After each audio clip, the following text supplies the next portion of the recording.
I started out thinking that I was going to go into the film business. I went to school to figure out if I wanted to be a director. I ended up, I've always been very good at editing, but when I was in college, I started hanging out with the theater kids.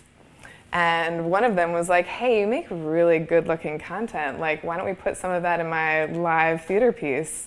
And it sort of blew my mind that to start thinking outside of a screen. I try to work on projects where the collaboration and the technology is exciting. No matter what the field is, I want to be challenged with the subject matter as well as the rigor to create the piece.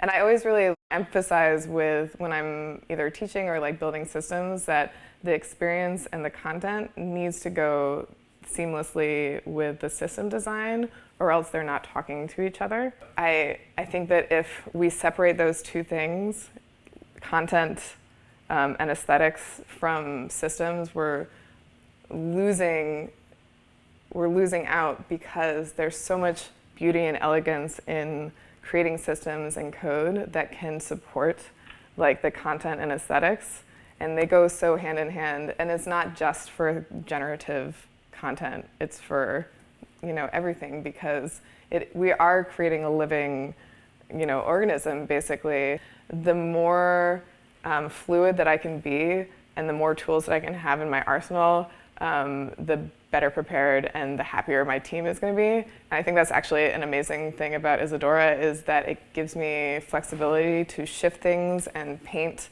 Sometimes I'll just use it to sketch things out, but a lot of the times I use it to be very malleable in the space in tech and respond really quickly to what the director is saying. I want a space where I can conjure things out of, where every surface can be a surprising screen. So they created this huge